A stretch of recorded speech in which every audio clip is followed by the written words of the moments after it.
Good morning, good morning, good morning. How are we doing?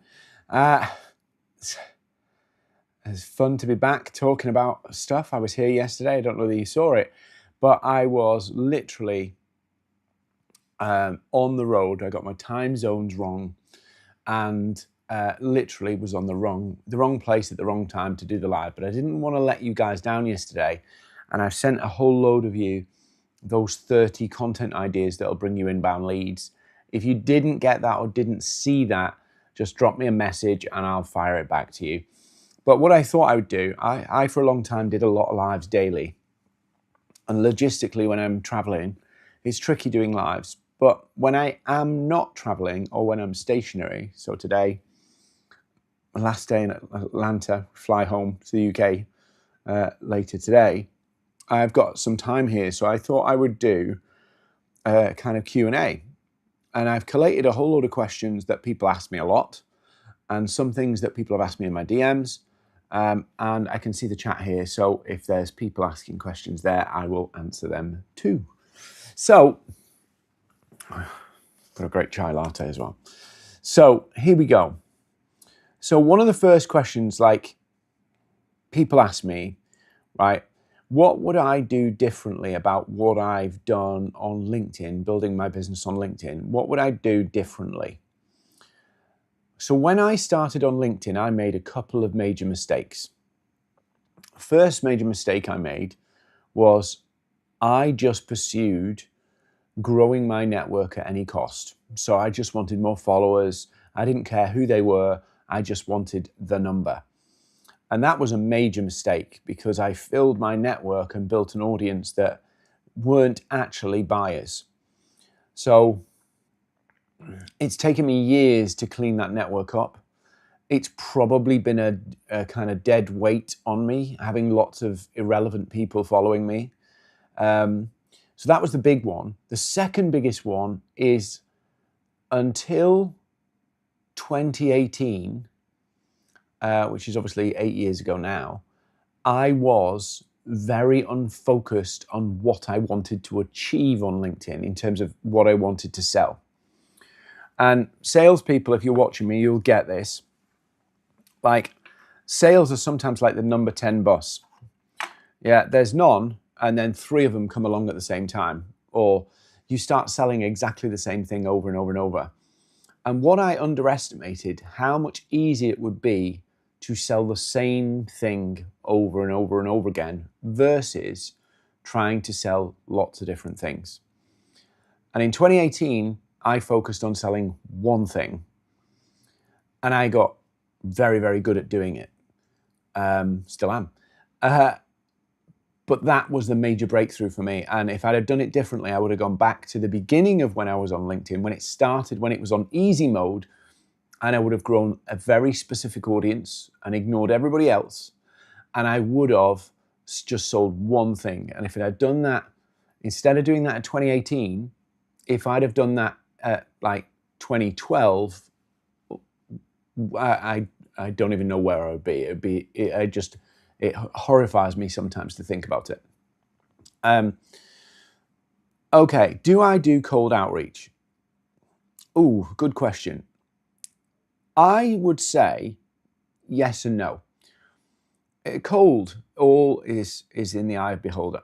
I don't like to just pitch people. So, do we outreach to people we don't know? Yes. Do I just pitch our services? No, because nobody does that. So, I will talk to complete strangers. We do that. But it's not effective as talking to somebody who know, likes and trusts you.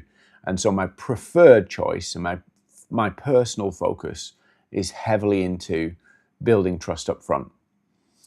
Oh, here's a good one. What if I don't have testimonials? Yeah, so this is a good question, actually. So when you start in business, you might not have testimonials. And if you work in certain types of businesses, it's really hard to get testimonials. Some of my corporate clients, I'm not allowed to, I can say about their logo and stuff, but I can't use their quotes for legal reasons and all that nonsense. So I get it. Sometimes you don't have them, or you can't use them, or people don't want you to use them. And so what I would do is, first things first, you've obviously got some successful results in some way. So I would try and document them, even if they're not named people. So you could do that. So, or actually just say you've done this for what a type of person, like a coach or a CEO, and here's what happened, and here's the result. But if you actually don't have any right now, one, collect them as you go. So every little win that a client tells you about, document those, because they're going to be useful. Get good at documenting them. Another thing I didn't do very well at the beginning.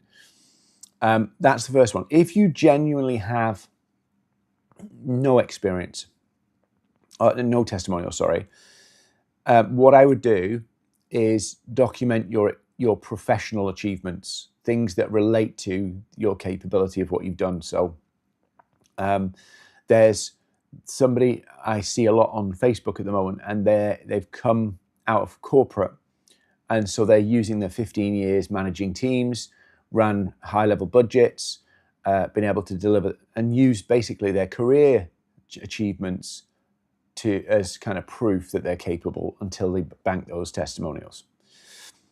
Is LinkedIn still worth it? Yes, it is. It's a very different game than it was maybe 3, 4, 5 years ago. And now, the people who were playing the content game, it's really funny because the people who were telling you like 2 years ago to just post great content and you'd be flooded with leads are now saying content is not enough. And I've been saying that for a long time. So it's more complicated in the sense of the algorithms are more sophisticated. It's not as easy as content's not as easy as it used to be to get distribution. I guess LinkedIn's only worth it if you're really focused. If you're unfocused and you kind of a bit shiny object scenario, it's going to be a tough job for you until you focus, until you nail your 7 Ps. You're going to struggle with LinkedIn. So it is worth it. But it's tricky. Do I need a website? In 2026, do you really need a website? Probably not. It's helpful to have one. One of the things I see people do a lot is they say, right, we're going to go on a marketing drive, but before we do that, let's update our website. Like, platforms really don't want people looking at your website. They want you to stay in their system. There are people on LinkedIn, people on Facebook, people on Instagram with no website, no internet history whatsoever, selling stuff. So a website isn't critical to your sales success. It's a good thing to have, but it's not going to be critical. And I'd just say on this, by the way, we've never been in a situation with social media ever where actually what you do on social media can shape the reputation people have about you across the internet. And what I mean by that is more and more people are looking through AI, using AI to search like Google. So they're using the Google AI, they're using ChatGPT, Claude to ask questions. And the top cited sources often in AI answers are now social media content. And so actually what you put in your posts on social media becomes quite important. That you're not just saying it for the post, what people are going to read inside the platform. You're sharing stuff that people, or you want people to find out about you and what you do outside of the platform. So website's important in that, but it's not critical. How long before you get consistent clients? How long's a piece of string? I shouldn't say that, should I say? 14 days. How long's a piece of string? Now, sometimes people say to me, like, when do I get my first client? And if I'm honest, it's not the best marketing language here, but it's almost impossible to say because, and I'll just be brutal, right? If you do not get clear on what, why, and who is going to buy from you, it could be never. And some of them might go, who would do that? Who would not get clear? It's not that you're not clear, it's you won't choose. You can't talk to, you can't sell, you can't market lots of things at once. And when you do try and do that, you kind of merge things together. You don't quite talk to any person. Your service isn't quite dialed into any particular problem. It's kind of a collection of things. And so it sits middle of the road. So could you get a client from LinkedIn or from any social channel this week? 100%. But it would force you to get very clear on what I call the 5 1s. One problem, one service, one audience, one clear message, one method or process that you're going to follow to do it. So the 5 1s. You have to get clear on those and decide those if you want results quickly, because otherwise you're just confusing people. Should you charge for discovery calls? Oh, I have 2 views on this. Well, let me tell you about what we do, because this will be useful. So when we're a bit quieter as a business, seasonal, summers, early, beginning of the year sometimes, when we're a bit quieter, we will be more open about what we do in terms of discovery calls. So let's say, for an example, we're going into the summer. It's a little quieter than normal. Sometimes that happens in summer. I would literally go, okay, let's just offer people free strategy calls, give them a whole load of help and advice just to have more conversations.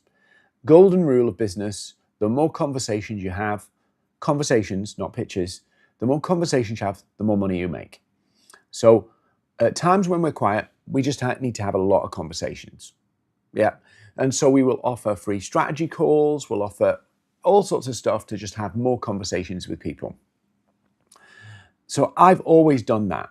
So then as you get busier, you want to manage your time better, you tighten up why people are booking calls with you. So then it's like, if you want to know how we can help you get, your first client on LinkedIn, book a call. And so it's more qualified calls. Do I charge for discovery calls? I don't. I could, but I don't.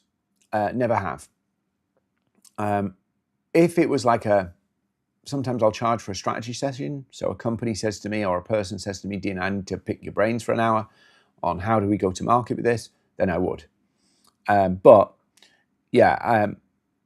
would do discovery calls and have 2 types of discovery calls. The discovery calls where it's a little quiet, I just need to have a lot of conversations, and then tighten them up when you're really busy.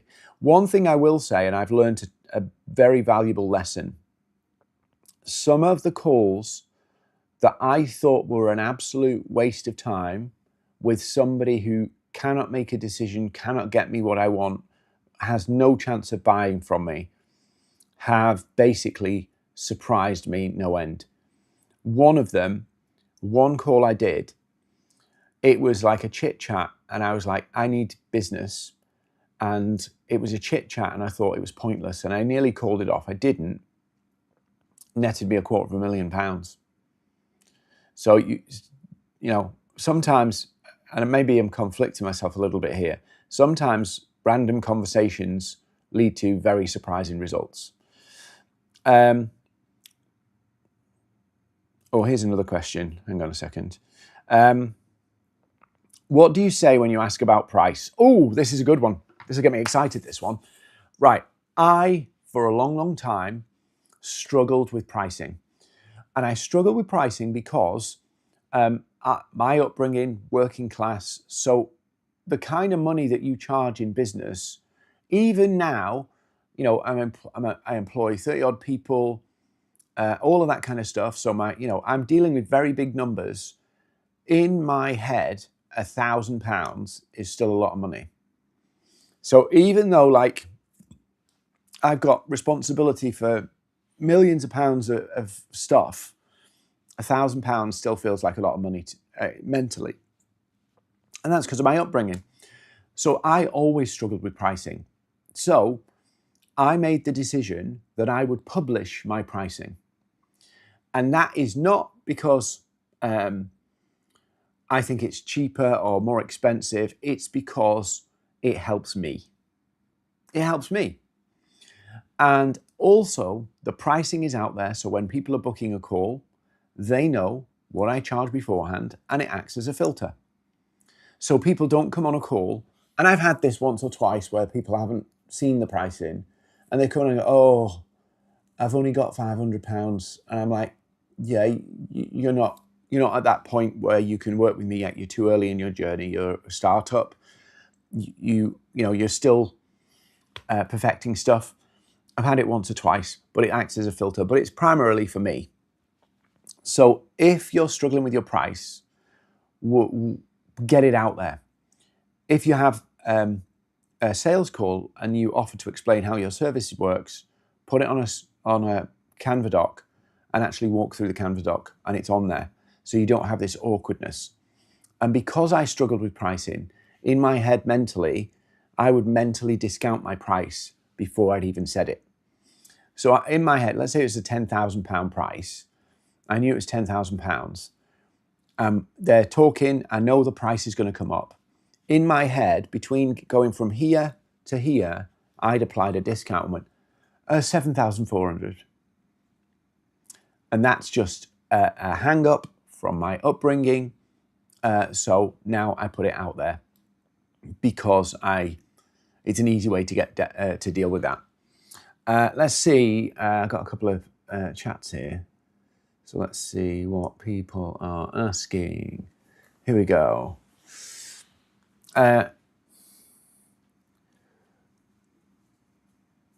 Ender's got a good question here, which is, up until now, we've only focused on teaching and constantly shared how-to information.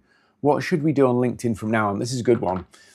So how-to information is brilliant at helping build trust, helping people see that you know your topic, but it doesn't really create the demand you would like. So here's what I do, and I'm a sucker for doing how-to content too, and so I do a lot of it as well. It's like my default thing, and if you're a teacher, you're a trainer, you will default to, I want to teach people. So what I've done is in my 7 Ps, and I've been doing this all week, and I tell people to do this, start explaining why things are important. Because I value practical stuff, show me how to do things, but there's a lot of people who don't really understand why something matters, why a problem occurs, why a destination or a goal is so important. And so I have a methodology, and I will go through and explain to people why something matters. I'll also go how I content, how we did this. So even down to like why my methodology is the best way to get clients consistently. Why you should do this. And it's thought-provoking, but it helps people think differently. And if you want people to buy from you, you have to help them see your way of doing things, not just tell people stuff, help them see why your way's better, why your way's the best way for them. So if they need those whys, you need to talk about those whys. So if you've got a methodology or a process or a bit of IP, don't just teach the IP, show them why it works, why it matters, why it's so valuable, why it got a result for somebody. So almost like you're advancing, almost like a campaign for your approach and saying why it's so good and advocating for that methodology like a campaign, because then what happens is people go, I get it. I get why that methodology is so transformative, and they can only get that methodology, that process from you. Things like helping people see why they can't stay in the status quo, why they need to innovate and change. That for me, as I understand that content, I go, well, that's a no-brainer, that's obvious. But there's a lot of people, and I see this too, I see this a lot. There's a lot of people trying lots of things on LinkedIn, and my job is to say to them, you need to stop playing and actually do something properly. And actually, me teaching them, stop buying courses, start building a value proposition that people want, and then actually go to market with it, that be a bit more grown up with it. And I'm teaching that. And as people go, yeah, you're right, Dean, I have been buying too many courses. I've been trying to copy influencers. I've not really had a good, decent value proposition. You're absolutely right. That's me. I have helped them see the world differently. And so I get the credit for that. And then when they go, yeah, I want to do this properly now, they want to talk to me. So Enda, that's what I would do. I would think about the whys behind what you do, the whys behind your methodology, the whys behind why you do what you do, and start advocating for your way as a route. Start advocating for why people need to get to the destination and advocating for why people can't stay in the problem. And as people start to go, you're right, you've actually won them. But I say all this, but I default to how-to content because that's what I value. If somebody's sharing some information and I find it intriguing, I'm trying to look at the mechanics of how to do it, how they did it, not necessarily why they did it, because of what I do. Let's see what else we've got there, and hopefully that helps. Here's another interesting one, right?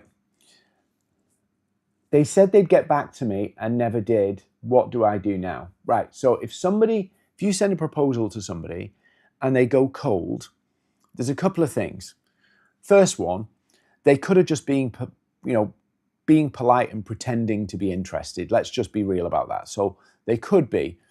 The only way you would find that out is if you ask some questions in the call. And if they start to hesitate about those questions, is this something that would actually work for you? Can you see how this would work? If they hesitate a little bit on that question, or they dodge it a little bit, they're just being polite.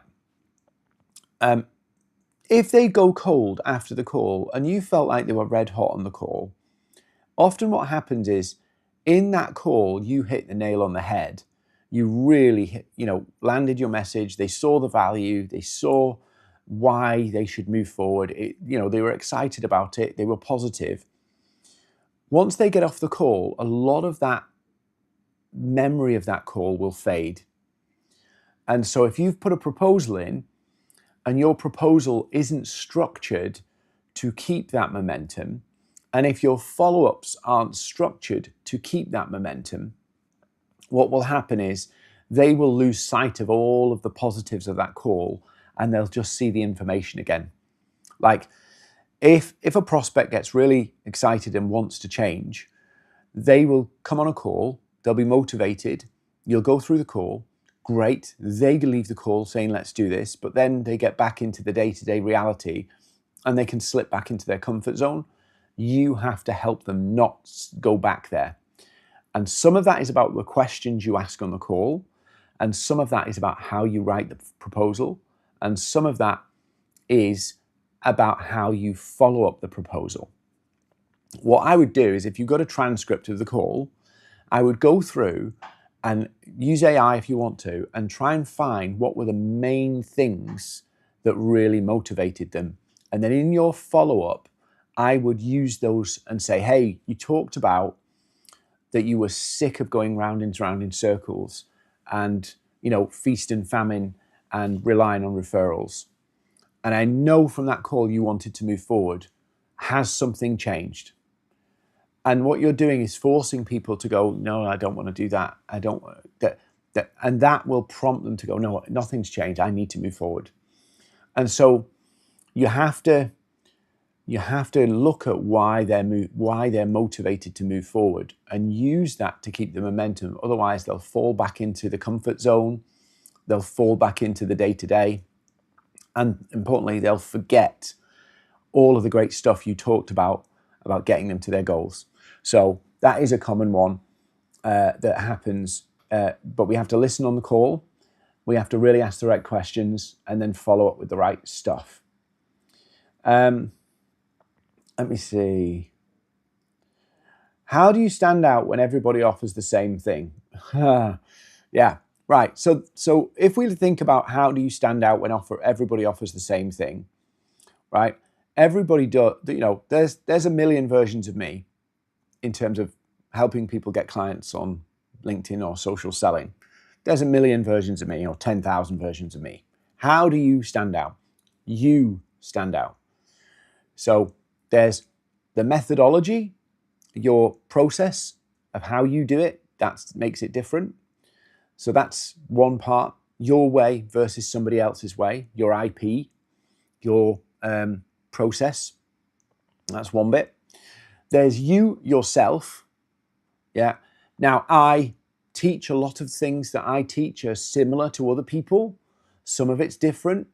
And the mix of what I focus on is a little different. And I'm different. So there's me, there's the way I do it, and there's my IP. So there's personality, there's the emphasis, the way I do it differently, and then there's the process of how I do it differently. That's really what you've got.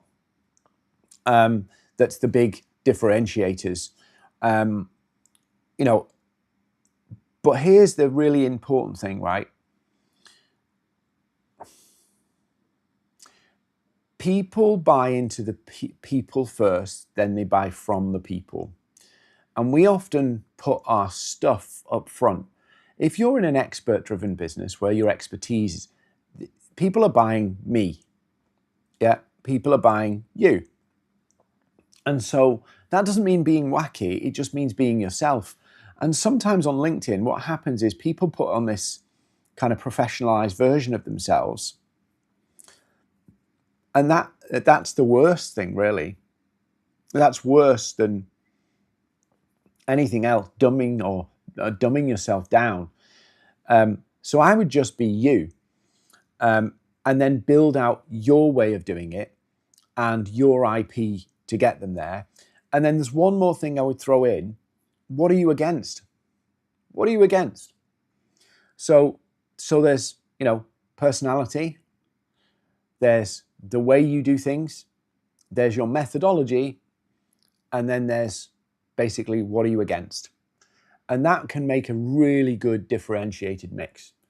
And just to say, by the way, you don't have to be a million miles different. Yeah, so if you're trying to find some like, oh, well, all of my competitors are blue, so let's go electric yellow. Yeah, we're not talking about brand colors here, but you just have to be marginally different so that people can feel you and do it. And I'll give you an example of this. I do more lives. I'm more unscripted. Yeah, a lot of my competitors don't do lives. They are very scripted. I just shoot from the hip. Yeah, so sometimes that means people are put off by that and some people love it. But that's what you are. If you change your personality to try and professionalize yourself for LinkedIn or whatever, what happens is you'll attract people who won't be buying into you, they'll be buying into a version of you. And I struggled with this for a long time, trying to be the correct person. And it was draining. I didn't win doing that. And so I was like, I'm just going to be me. I'll do it my way. If people don't like it, fine. But at least it's sustainable. I can keep doing it because it's instinctive. One final thing, how do you handle that's too expensive or pricing objections? Own them. Own them. Own them. So what I mean by that is if it's too expensive, right, you can go, okay, fine. It is expensive because actually a $49 course that you've paid, you've probably bought 10 of them and you're still no further on. And you want a big result. Yeah, you wouldn't expect a big result from a small price. That's just not how it works. You know, if I said to you, you can get 10,000% ROI from $49, you wouldn't believe me. Yeah, so my price is attached to the value I've got to help you get and achieve. So I would own it in that sense. Now with corporates, obviously there are things, and I find this, you know, If it's somebody quibbling with you over £1,000 or £2,000 and it's a small business, then I wouldn't get into it there. But sometimes in a corporate environment, there is an actual budget that cannot be changed. And so I would honestly, if they say, well, that's too expensive, I wouldn't try. You could do little bits of discounts, but I would always, if you're going to give them a discount in some way to get them on board, look at what you either take away or what you require of them to get it. And I'll give you an example. I've got a client and they had strict budgets, so tight budgets. And I wanted the client, big client, but the department that we're working with has, can't change their budget. So I basically said, well, I'll work to your budget, but I don't want to have to chase the payments. I don't want to have to fill in tons of POs, tons of paperwork, chase an accounts department that doesn't ever reply to you and do all of that nonsense. So will you pay it up front? And I'll give you the price. So they went back and forth with the finance department and they paid up front. So if somebody's coming to you with a pricing objection, own it. Don't apologize for it. Own it and say it is expensive because you want a big result, and we need to make sure we're getting paid to deliver what you want so that you're happy. So I would own it. But then if you want to start to talk about and negotiate it, every time you concede something, ask something or take something away, so that it's a fair exchange of value. Otherwise, you're just giving your profit away. So there's got to be a concession somewhere. I'll give you one more, and this is a biggie. And I'll tell you a story of mine about this. So, would you work on contingency? So would you work on pay and results? Yeah, no. I can tell you why, because I've done it. So I'll tell you one time I did it, and it was not very nice. So I was working on a project. It was about, for me, it was about £60,000-70,000 worth of revenue. Total project was to secure about £400,000 worth of business. So 400 grand, and I'd made 60. So it worked. The numbers worked. We got into this project and started getting going. And we agreed all the commercials, all in writing, all written down. And as the project started to get going, it was a little slow starting, but it was going. The money was coming in, the sales were coming in. They started to get finicky about my cut and picking every last issue about my cut. And it got to a point where they asked, could they come and look at all our numbers and literally go through the numbers? They were basically going, we think you've done something here. And I said, yeah, come on, man, come and look. And they went through the numbers and they went, yeah, they're right. And then they tried to negotiate the numbers again, mid-deal. And that's what I don't like about the pay on results, because you basically end up in a squabble with people about money. It's always about money. It's always a squabble about money. And I just don't want to do it. I just don't want to do it because it's more trouble than it's worth. And the other thing is, if they don't deliver on their side, you make nothing. Like, let's say you've got a client and you throw the kitchen sink at working for them and doing something. And I had this once. Not they paid me, but client needed a certain number of leads from LinkedIn. We got them 312. And all of the leads were expecting a follow-up conversation. Now, follow-up conversation. the agreement was they would call, and that was what was set up, that's what people were expecting, call the leads they'd got. They didn't call them. They didn't call them. 312 leads, they'd spent £8,000 to get them, and they didn't call one. Imagine if I'd have done that on contingency. Like, I would have made no money. And so that's why I don't do it. I've had somebody come to me on LinkedIn and basically, lather praise on me and then try and play games with me and go, well, Dean, if you're that good, if you're as good as I think you are, you'll smash this. So why don't we just do it? And it's like, no, don't play me. Don't play me. So I won't do contingency or paying results because I cannot be in control of what they do. And the experience, I did make the money out of that deal, but I didn't like the fact that it became a squabble over pennies because now it was actually working. They didn't like the cut I was getting, basically. And so I've just never found... The other thing about the pay and results thing is they want to share the risk. And often they don't. It's basically, I don't want to invest. And so I want other people to invest. And so if they win, I win. And I'd do it if it's something I believed in. If it's somebody I know and somebody I believed in, I would do it.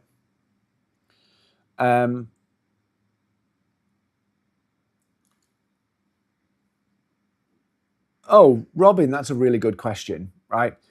Actually, Robin, this one here is a really important question. I think having a focus will help me to gain cut through, but I have a lot more to offer than that. How much of that wider value do you make visible at the beginning? That is the number one struggle, Robin. You've just hit it on the head. Going on LinkedIn to get cut through, you basically have to the only way I can describe it is you're three-dimensional and you have to become one-dimensional. And that does not feel good because it feels like you are becoming less. And I've had this because when I first came onto LinkedIn, I was offering website, social media, I was doing all sorts. The problem was my limited focus. I couldn't focus clearly. So you get that, right? So what I would recommend is, and I call it the Red Bull strategy. I talk about it all the time. Red Bull decided to take on their market by going, right, small segments at a time. So they took on the nightlife and did vodka and Red Bull, and they took on extreme sports, and then they expanded outward. And so what I would do, Robin, is get to a point with the kind of 5 1s approach where you know you're in profit. LinkedIn is really working, doing the one thing, and then test flexing out a little bit more. As people know you more, as people know you more and build deeper trust, you can do more things. So you can broaden out later. A lot of people say go wide and then go narrow. I go narrow, then go wide. Because then you've got resources to invest in it. Like, for an example, I've got my LinkedIn Lives that I do. I've got my LinkedIn newsletter. I've got my website. I can do different things in different places. On Instagram, I'm doing something different to here. On YouTube, I'm doing the same as here, so as LinkedIn. So I would think about it like, okay, get to profit, get to predictable, sustainable profit, branch out, expand out, and do it that way rather than do it too early. So yeah, I struggled with that too because it felt like I was becoming less. And you are for a period on purpose. And once you get to that point where you go, this is really flying and working, then you can go, let's put some of that profit into doing something different, expanding something out, reaching a different audience, broadening the audience a little bit. But at the beginning, you want to eliminate as many points of complexity, confusion, friction. Just take all the variables you can out of the process. Tusha, how do you get customers for freelancing from scratch? Good question. Tusha, what kind of freelancing, first of all? Kind of leading on from what Robin said, you need to think about what service am I going to sell and what problem is it solving. If you go out and say, hey, do you need this? People will say no. But if you say, actually, hey, do you need thumbnails designing or something like that, or they want something specific, get really good at selling one thing and understanding why a certain audience would buy that one thing. And then what I would do, and I did this, is I call it this the 7-day clients. I write a one-pager explaining the problem, the 7 Ps basically, of problem, promise, persona,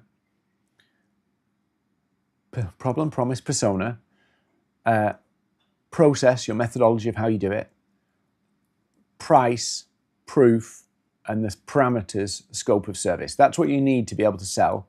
Map out your service against those 7 Ps, build a one-pager, map out what the problem is you're solving, and then literally ask people on LinkedIn, do they have that problem?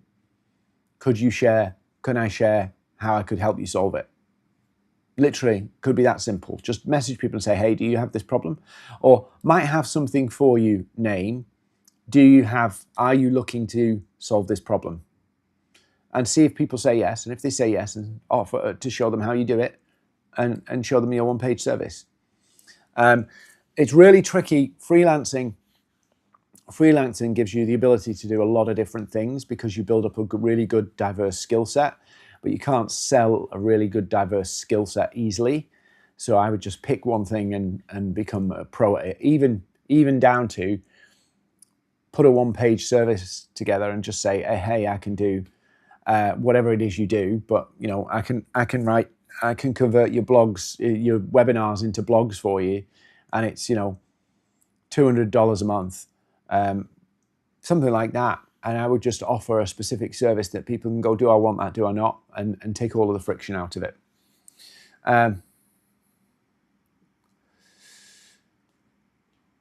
Yeah, Robin, I mean, I don't know your business, but I would guess if your market's relatively small and your sale value is high, you don't need that many people to actually get a result.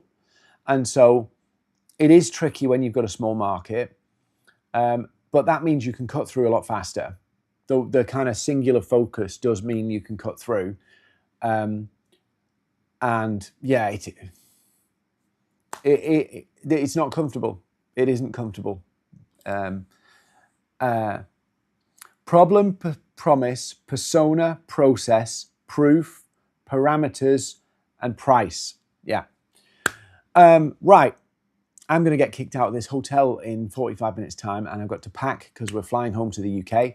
But I'm going to try and do more of these, and hopefully it helps you. Bring your questions. If I didn't answer a question that you put in, DM it to me, and I'll pick it up next time. But thanks for joining me.